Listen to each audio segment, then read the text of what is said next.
Good afternoon. I'm Lori Root, and I am Research Officer for the Nova Scotia Advisory Commission on AIDS, and I'm also a proud member of the Department of Health and Wellness Diversity Committee. This afternoon we'll begin with the Collaboration Work Series. There are 3 themes with the Collaborative Work Series, and the first is Our Common Ground, Improving Health Equity for People Addicted to Opiates Through Collaboration. I have the great pleasure of introducing to you Cindy McIsaac, the Executive Director of Direction 180. She has developed and implemented over 30 health promotion projects and initiatives with the aim of improving access to health and support services for people who are addicted to opiates. May we welcome Cindy McIsaac. Wow, that was a tough act to follow. Here's my dancing. I won't sing. So I'm with Direction 180, the low-threshold community-based methadone program located on Gottingen Street. And the title of our presentation is called Our Common Ground. And I think we press the green button? Yep. So the history of Direction 180, back in the 90s, it was identified that access to methadone treatment was limited for people who were experiencing disparities in a number of areas in their lives. And so a bloodborne pathogen working group was established, and it was comprised of a variety of stakeholders who got together and identified that we needed a program in the community that would meet people where they were at. A steering committee was then developed, and a proposal was submitted to the former Human Resources Skills Development Partnership, SCIPPY, under the Homelessness Thank You initiative. And we received funding for a pilot for 2 years for 30 people. So in 2001, in February 2nd, I believe it was, we admitted our first patient. The goals of our program are to reduce the inherent risks associated with injection drug use and increase access to methadone counseling, primary health care, and other supports. And our current treatment services that we have the 180 Bailey bus. Some of you may have seen it. That's a waitlist management program. 3 years ago, we had over 300 people requesting services for their opiate dependency. It's estimated that over 12,000 Nova Scotians have an opiate addiction, and currently there are about 1,800 in treatment. But we had limited resources, program staff, daily were frustrated, disheartened, having to deal with the calls from the mums, the dads, the children, the friends, and the individuals wanting treatment. So we established a waitlist management program, and that's just an interim model, minimal supports, a lower dose range of methadone. And we visit 4 sites in HRM. So we visit Maitland Street in the North End Dartmouth, Halifax, Spryfield, and Fairview. And then we have our fixed site, which is on Gottingen Street. And we have 70 people that come there daily and a caseload of about 250 at our fixed site. And last month we opened another site on Portland Street, and that's for our stable clients who have moved along the continuum, and they're accessing a physician once a month and urine drug screening and supports. So that's how our treatment looks now. And this is our bus, and I have to mention the name Bailey Bus came from Diane Bailey, who is the Executive Director of Mainline Needle Exchange. She's been working with people who use drugs for over 25 years in the community. And she drove this baby back from Baltimore, her and I. So Bailey Bus, broadening access, improving lives, and engaging you. So the advantages of methadone, there are so many, but it is the gold standard in treatment. It's been well researched. It alleviates the withdrawal and cravings from opiates. There's no euphoric effect, so despite what people think, oh, you're just giving out free drugs, we're not. It's a health treatment. It's like insulin for a diabetic. If you have a poor diet and you're a diabetic and you go to the doctor and your doctor says, that's it, no more insulin for you, we don't do that in the healthcare system. And we don't do that at Direction 180. If somebody is using other substances and they come in, we don't say that's it for you. We continue to engage them in the service and provide them with support. It reduces the other risks of injection drug use. So when people present to us, back in 2001 and 2, and we opened, and as I said, we were a pilot for 30 people, and they were presenting, and these were the layers of challenges that they were experiencing. So overdose, HIV and AIDS, and hepatitis C. 75% of our population, 80% has hepatitis C, 13% HIV. Endocarditis, that's an infection in your blood and has grave effects on your heart. Concurrent mental health issues, at-risk unsafe sexual practices, and chronic and acute pain that was unmet, homelessness, lost social supports, abscess wounds, untreated, involved with the criminal justice system, severed ties with education and lost employment, and lost children as well. So back then, although we didn't really know, we were tailoring our response because we're meeting with clients and finding out what are the barriers for you and accessing services. How can we help you? And what we learned was that people wanted to improve their health, but there was so much shame and stigma in accessing healthcare services and other settings. And so we began to explore ways of collaborating, and if Muhammad can't make it to the mountain, then we bring the mountain to Muhammad. And so we began exploring collaborative partnerships, and we said, well, what's our common ground?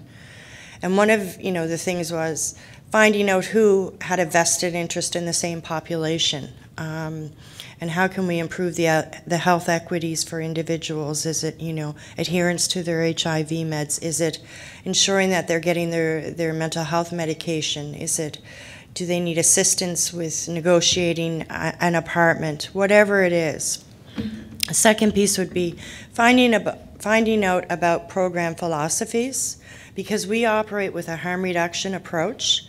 It's not as mainstream, and so for us it was sometimes challenging to find organizations and individuals within those organizations who were willing to work, Doctors Without Borders, so to speak, and say, okay, let's just do this because this is the humanly right thing to do. So it's about finding out about program philosophies.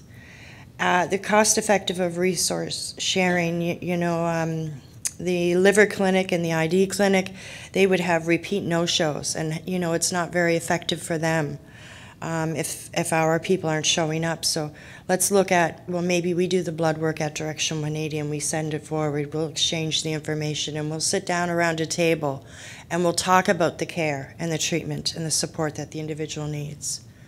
The other great thing about collaboration is, it's knowledge transfer and exchange, and we can learn and we can build on what we know or what we, don't know, and contribute to evidence-based research. And then, of course, the cost benefits, especially so in harm reduction and methadone maintenance treatment. The cost benefits of treatment are astounding. It costs $6,000 per year, best practice, to treat an opiate-dependent person on methadone. The cost of treating HIV over a lifespan can be up to $1 million. HCV treatment is about $75,000 per person. Incarceration for 1 year for a female is $140,000 a year, and for a male about $115,000. Not to mention all of the other costs associated with children's care, other healthcare costs. So we collaborate with MOSH, the North End Community Health Center. We have shared care mental health services. A psych nurse comes in once a week. The Nova Scotia Advisory Commission on AIDS has been a long-standing partner in helping us articulate what we do in a way that decision makers listen. Capital District Health Authority, we have collaboration with Liver Clinic, Infectious Disease Clinic, Pain Clinic. A lot of addicts have chronic pain issues, and they're turned away when they seek aid for their pain because they're immediately viewed as drug seeking. And we do a lot of work with mums and babes with the IWK, Grace Maternity Hospital, because it's perfectly safe for a woman who's pregnant to be on methadone. There's Mainline Needle Exchange, that's Diane. And this is Halifax Housing Help. That was born from the identified need that people had in terms of accessing housing, maintaining housing, and who are at risk of eviction. Atlantic Interdisciplinary Research Network, we've done a lot of collaborative research with them on social behavioral issues as it relates to hepatitis C and HIV. And Dalhousie School of Health and Human Performance.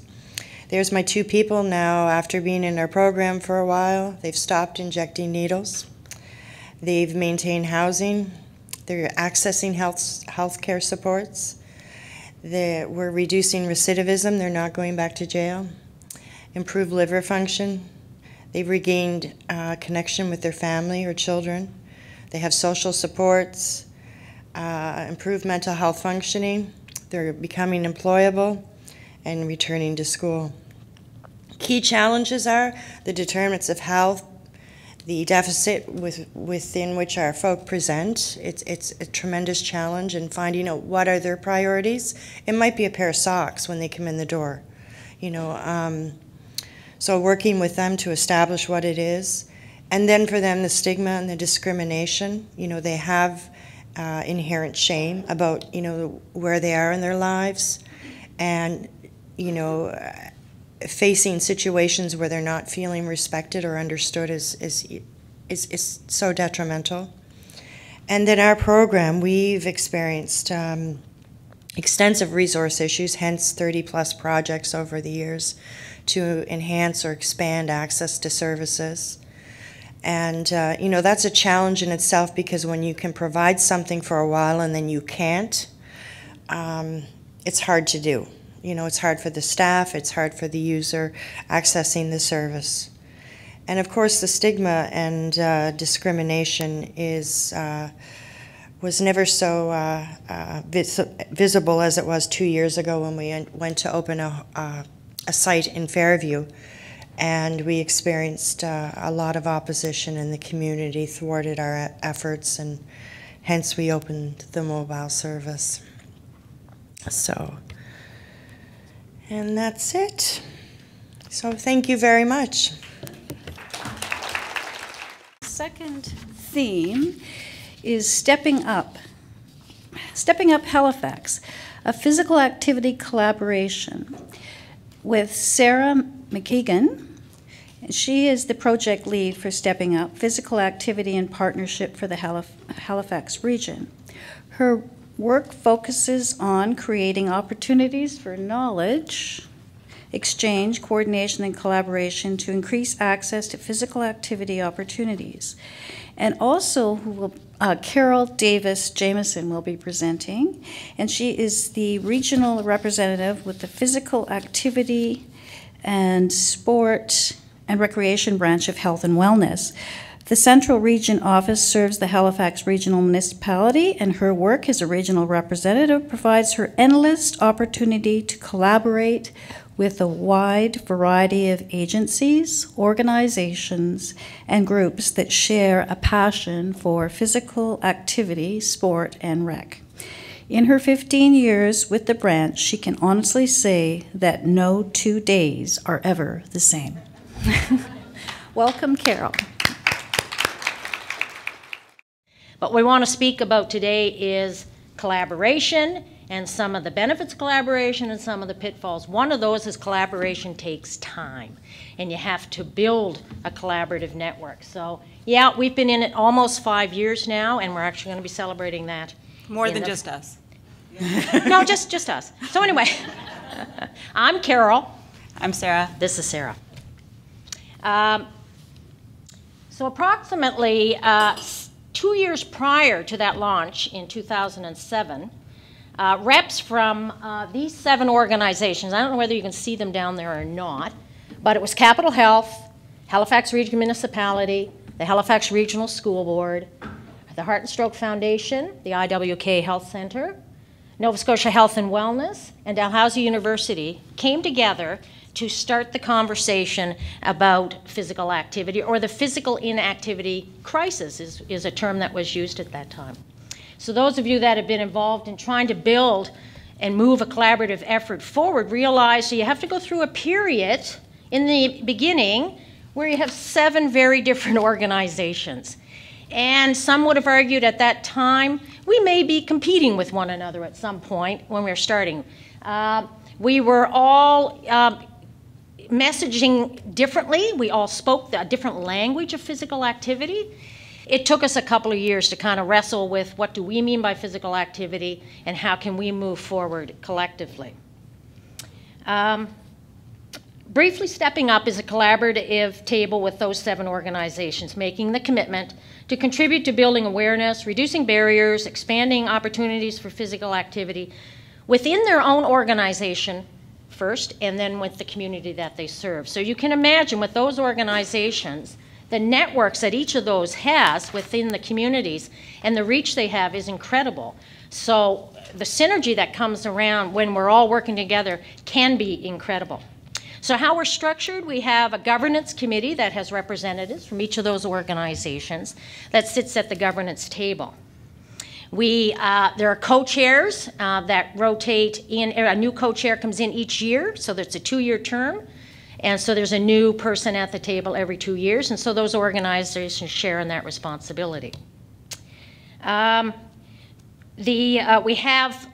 is our full-time staff person, and we have another project assistant position. So quite frankly, it's Sarah in that position that are the glue that kind of hold us together, because we can be all over the place and we want to go out and change the world, and she kind of keeps us in line when we let her. Just add that in there. So probably one of the first lessons of collaboration is, pay attention to your relevance. We've been around now 5-8 years, and we're constantly discussing, are we still relevant? Is it still timely what we're doing? And so, yes, there is a strategy and there is a document, but it has evolved over time. This slide really reflects what it says down here, where no one agency has the resources to address the problem on their own. I have to butt in here for a moment. I took a while to come to terms with this photograph. And you can imagine why. It's the rear end of everybody. Anyway, I'm getting better about it. And just to point out, I'm actually not that short. She's on rollerblades beside me. But nevertheless, the slide says it all in the sense of it takes, what we can do as a group is much greater than what any one of those organizations or what we've grown in today can do on their own. And Stepping Up has and still is a call to action to all kinds of different organizations, whether they be businesses, community groups, not-for-profits, workplaces, government, to address the serious epidemic related to physical inactivity. So we work with a lot of diverse type organizations, and we've really grown from what Carol showed with the strategy into more of a partnership and a much greater collaborative model, community engagement type model. And all of this, our idea was not to focus on individual behavior change, but to look at organizations and working with organizations to begin to address the barriers all kinds of different populations face related to physical activity, and how do we increase opportunities or make physical activity the easy choice. So if you look at something like we have up there in the corner, that might be familiar to some people. I know it's kind of hard to see, but basically it's a social ecological model. So it's saying that to influence behavior change related to health, we want to try to address barriers and do interventions, implement interventions across all levels, whether it be organizational, supportive environments, government and policy, and those types of things. So this collaborative model and this idea of engaging and working with a lot of different types of organizations has what enabled us to begin to make impact across a variety of levels within that model.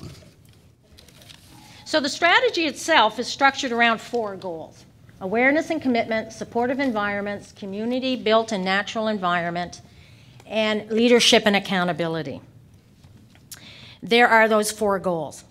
Then we have 10 objectives, and over 60 individual actions were released on that fall day in 2009.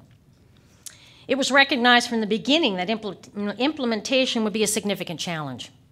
That implementation, no matter how it unfolds over the years, is grounded in 9 principles.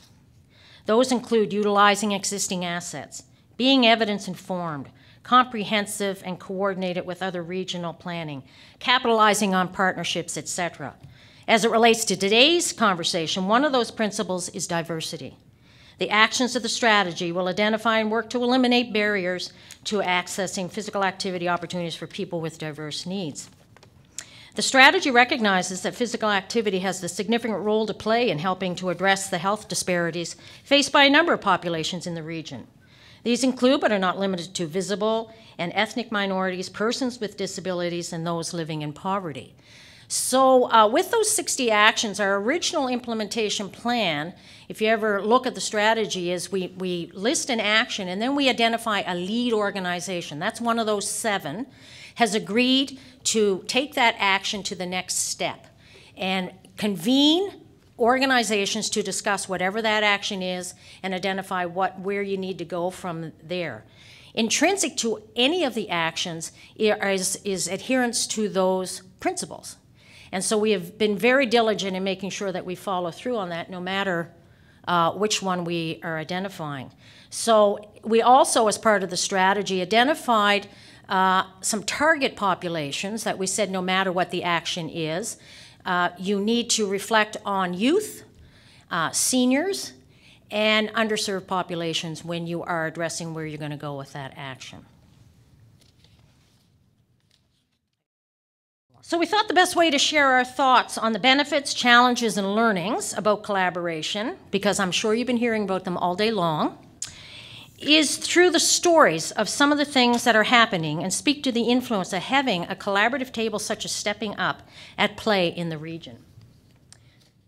So here are some examples of some things that have happened. Now, Stepping Up has not done any of these, but the fact that they exist is a result of those 7 organizations and the reach that those 7 organizations have within the community. So a big thing about collaboration when you're working together is you're not all by yourself, so therefore you kind of get a little braver about stepping outside your comfort box, and that comfort box with your organization. So what we have here is HRM Recreation Summit. You see that on the side. Well, that is it's the HRM Active for Life Committee was formed, and it's bringing a national concept into our region called Canadian Sport for Life or Canadian Active for Life. So some of the partners that are at the Stepping Up table have come together to create and work on the delivery of training, awareness, expertise around physical literacy and fundamental movement skills. And so that has engaged several of the partners at that table. The Bring Back Play, if you look way down at the bottom here, that's a participation marketing initiative. And we've been really successful in this region because of that collaborative table. we were able to, so they have all kinds of resources to help market physical activity. But because there's a stepping up table, we were able to bring the organizations, the communication folks that work with all of those organizations together with the resources of participation and help them in delivering and disseminating that information. So it appeared in this region, for instance, the school board put a full-page ad in the Our Healthy Children magazine. HRM Recreation has included messaging in their catalog. The IWK has posted on their screens messaging about physical activity. Key is it's all the same messaging. We're all saying the same thing. So whether you're coming through the health sector, the education sector, recreation sector, you're hearing the same messaging. So that has been really, really successful. Walkabout is a heart and stroke initiative that was in play before there was a stepping up. But by being at this table, they've been able to capitalize on moving their message to a broader audience and leverage that reach to a broader community. One group that we don't have up there, but I thought it's important to mention, is Active Halifax Communities.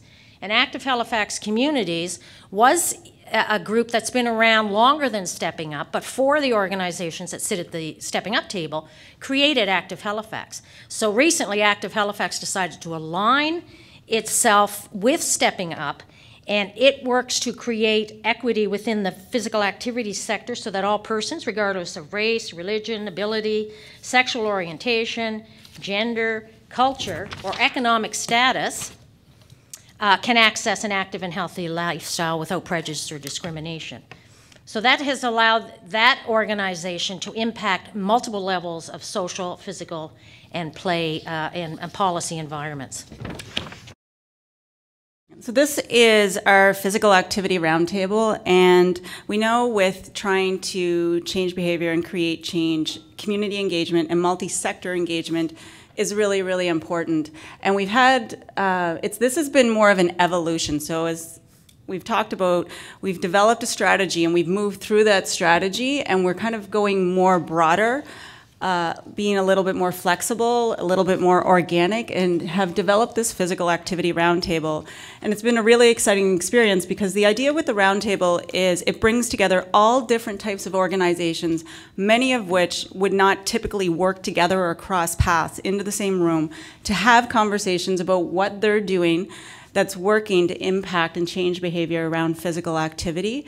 And it's really neat because we have government in this room and different levels of government, different sectors of government. We have not-for-profits that are focusing on the physical environment, like Ecology Action Center.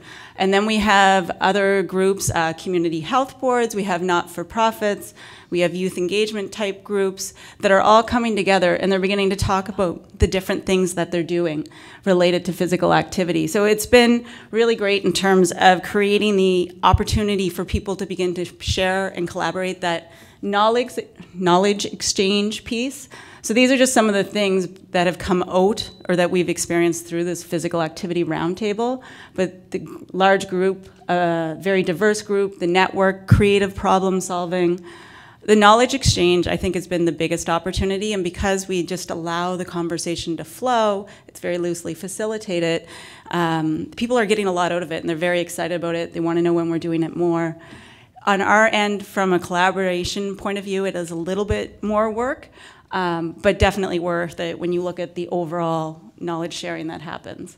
This is another example. I talked about that social ecological model just a tiny bit there. This is reflective. I want to bring up the built and natural environment because design of our communities directly impacts health.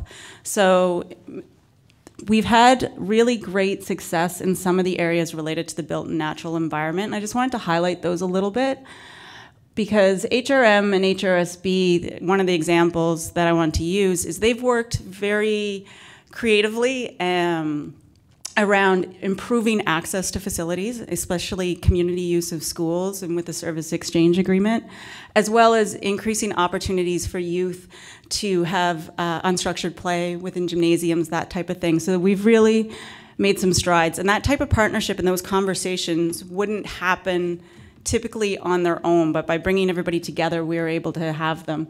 It is a little bit challenging in the sense of different mandates. Different organizations have different mandates. They change, their priorities change.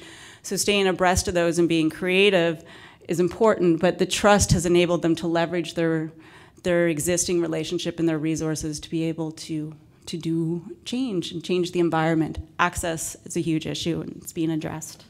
What we wanted to do is talk about the Oval a bit here and how that relates to some of the things that we've been able to be involved with and we like to brag influence. So with the 2011 Canada Games coming to Halifax, stepping up, recognized, and for lack of a better word, glommed onto the opportunity to maybe do things differently when it comes to creating a new facility in the region. Originally intended to be a temporary facility to be removed after the Games, conversations at the Stepping Up table started to challenge that notion and think about an approach that was very different than the traditional facility development management model, build it, charge them, and then you'll pay for it. And that leads to the exclusion of the majority of the population.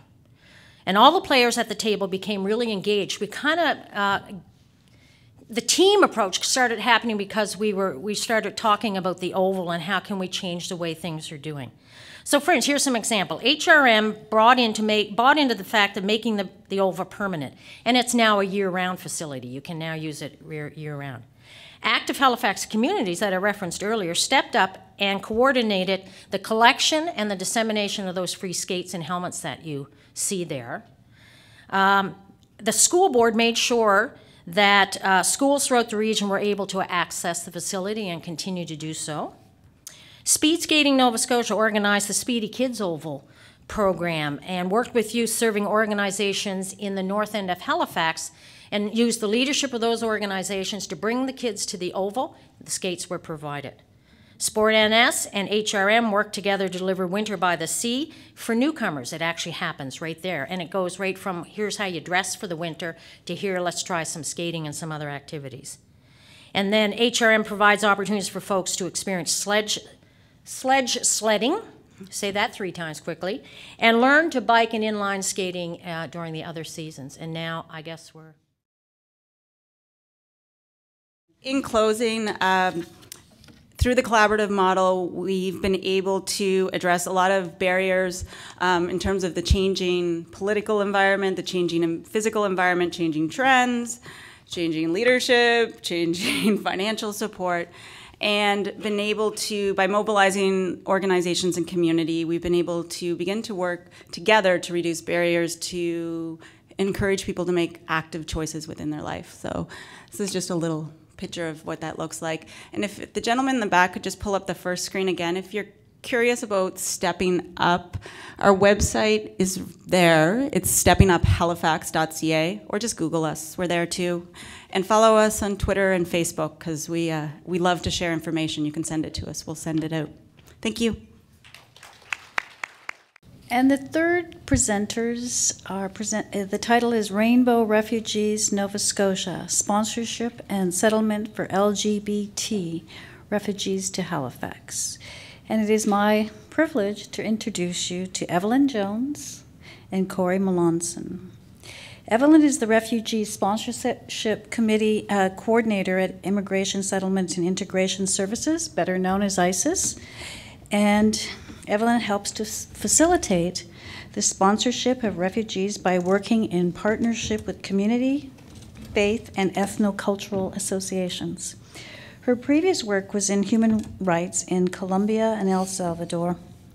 Corey is the co-chair of Rainbow Refugees Nova Scotia, a community group that sponsors GLBT refugees to Halifax. Corey is also a co-founder and facilitator of C Meaning Graphic Facilitation and Recording. Let's welcome them both. Thank you. Thank you very much for inviting us to speak today about our experience. As was mentioned, my role is private sponsorship, private refugee sponsorship through ISIS. Can I just see a show of hands? Put up your hand if you know what I'm talking about when I say private refugee sponsorship. That's pretty good. Okay. So just to fill in a little bit about what that is, it's basically when people come together to sponsor and support refugees from overseas and settle them in their community. The people who do this can be a collection of neighbors, they can be friends, they can be an LGBT community group, they can be a faith group. Pretty much any group of people, individuals can come together and do private sponsorship. The people that they're sponsoring are refugees.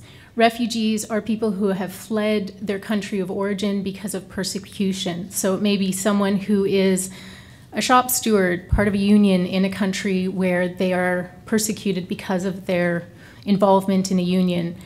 It might be someone fleeing civil war.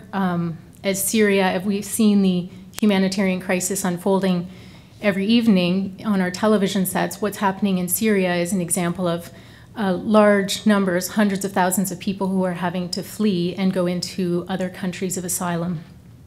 So refugees can be basically anyone. Could be a farmer, could be a doctor. It's basically someone who is being persecuted and has to leave their home.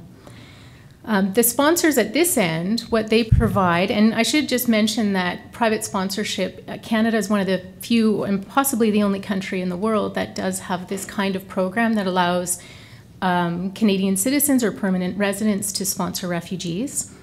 And the sponsors provide emotional and financial support to the refugees for 1 year after they arrive. Lots of people say, well, what exactly does that mean? If you're to sponsor one person, you as a group are looking to either contribute individually or fundraise $11,000 for one person roughly, but then there are other funds to access to help to reduce that amount. And then you also provide important settlement and emotional support once they come. To give you a bit of a picture, last year in 2013, there were just over 30 refugees who arrived in Halifax through private sponsorship, and they came through a variety of groups who have supported them. And there are probably over 60, maybe even 80, depending if you factor in relatives who are waiting for refugee files. So let's say, we'll say 70 is a nice even number of refugees who are overseas waiting to come to Halifax and make Nova Scotia their home, and they're just waiting in their country's asylum right now. Basically, this kind of work that ISIS does, it would not be possible without the community groups that are undertaking all of the support to sponsor and settle refugees. And so I'm very pleased that Corey is going to talk about her experience as the co-chair of Rainbow Refugees and the work that they've been doing over the past couple of years. So as Evelyn mentioned, I am a co-chair of Rainbow Refugees, and we're one of those community groups who got together to look at private sponsorship. So I have to say that the media was and is a collaborator, even though it's a double-edged sword. So in this case, we were totally overwhelmed and bombarded by media the day they arrived. And we asked, in particular, the TV cameras to not shoot anything until they gave their consent, given safety concerns. And we explained all this. And they kind of, backed up, looked at us like this and said, we came here to get the story. We're getting the story. So, but at the same time, what happened to Hadi and Naveed is that a day later they arrived, and we are a volunteer group and all of us work full-time, so we couldn't spend the day after with them. We set up their apartment, took them to it, and said, great, welcome to Canada, see you in a few days. And so they made their way to Sobeys on their own, and Naveed described his walk to Sobeys as this to me. He said he held his scarf up over his head because he was so worried that someone would see him and connect that he was gay. And lo and behold, on their walk to Sobeys, a number of people did recognize them and said, welcome to Canada. They went to Sobeys, someone bought them the newspaper, said, look, you're in the paper. And so all of this, the time when they were being welcomed on the street, Naveed said, oh yeah, no, it's because they don't know we're gay. They just know we're newly arrived. And lo and behold, the headline in the newspaper that day was gay refugees. And so he realized, oh, okay, maybe it is okay for me to be out in this country.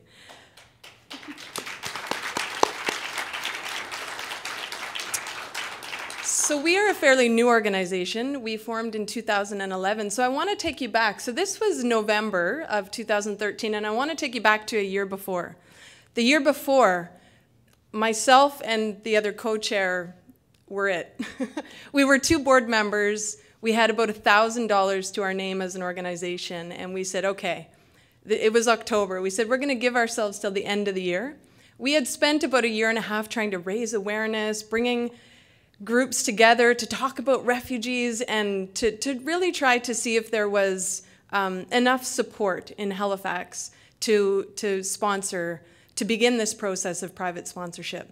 There we were a year and a half later, 2 of us on the board, everyone else had kind of dropped out, and $1,000 to our name.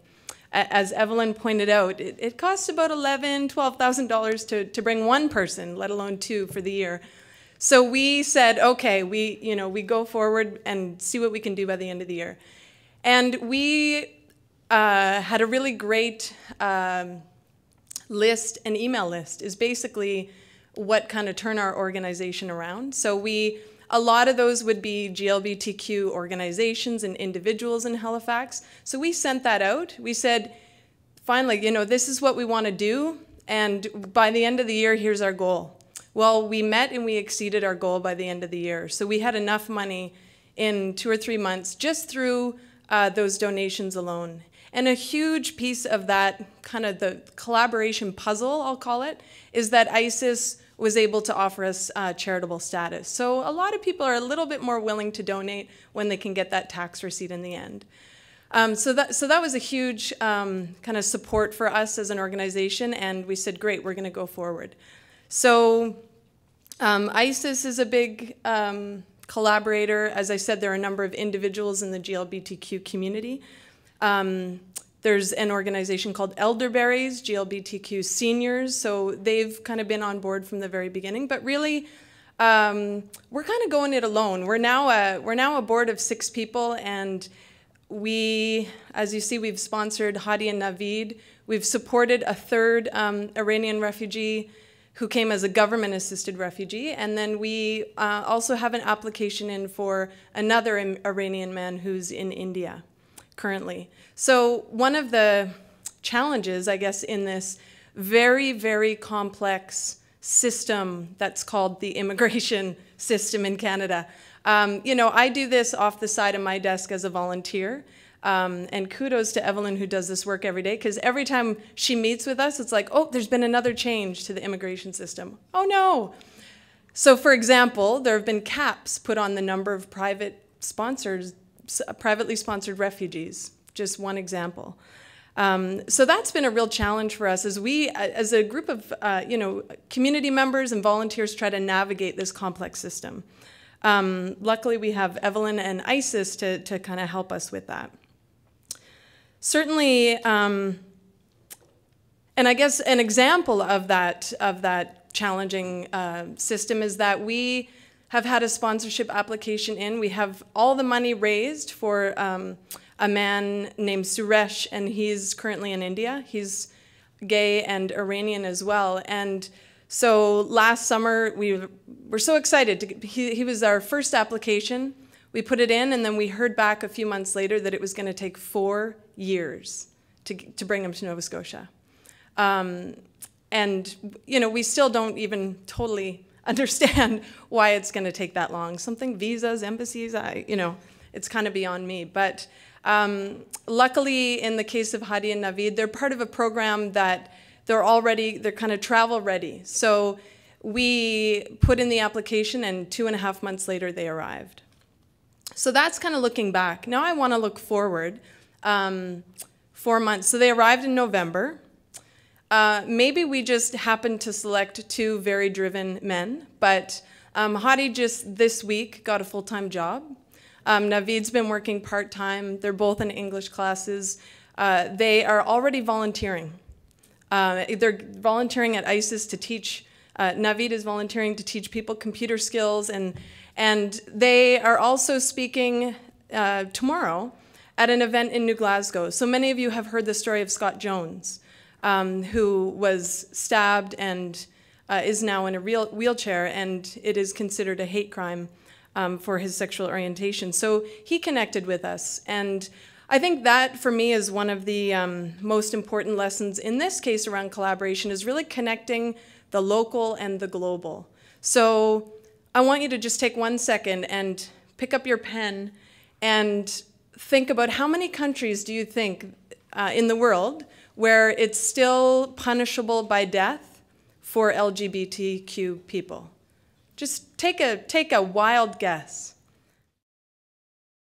So that number is 7. So 7 countries where it's still punishable by death. Of course, there's many, many other countries where it's considered illegal, but that number is, you know, and in Iran, public hangings have happened very recently. So that idea of connecting the local and the global issues, so that's an important lesson. I think another lesson is it's really important to connect these two communities that have a lot of expertise. So the immigrants serving newcomer communities, there's lots of agencies and newcomers themselves who maybe don't necessarily know what some of those issues are facing LGBTQ people. And then the LGBTQ community. Now, we haven't done a lot of work necessarily with organizations in that community. Mostly it's been with individuals. But there's a need for the LGBTQ community to step up.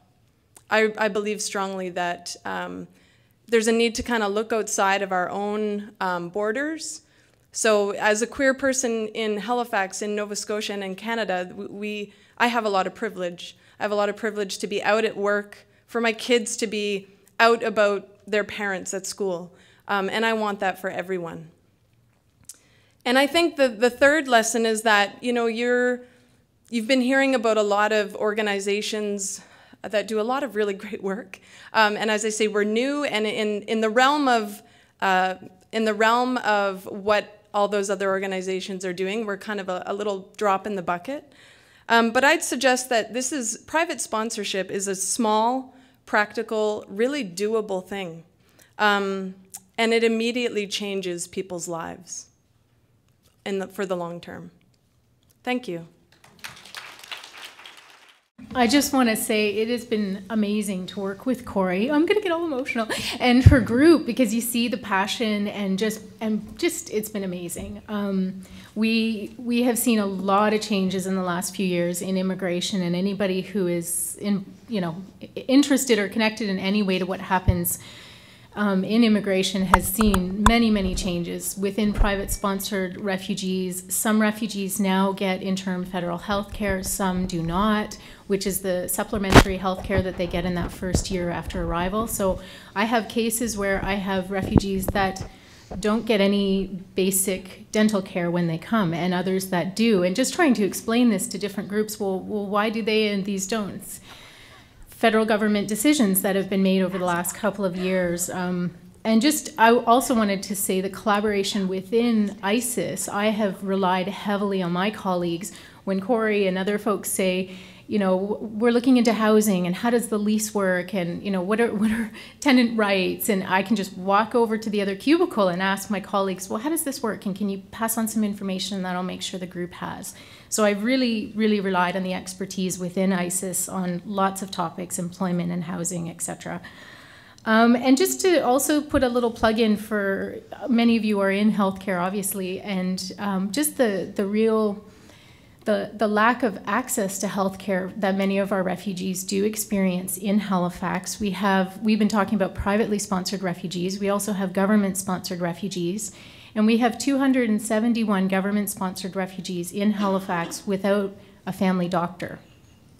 It's a lot of people, and many of them have some complex health needs who do not have anywhere to really access the necessary health care except through walk-in clinics or emergency. So there are things that we're seeing just at an organizational level that give us cause for concern. But just also, again, to thank Corey and what they do. Thank you.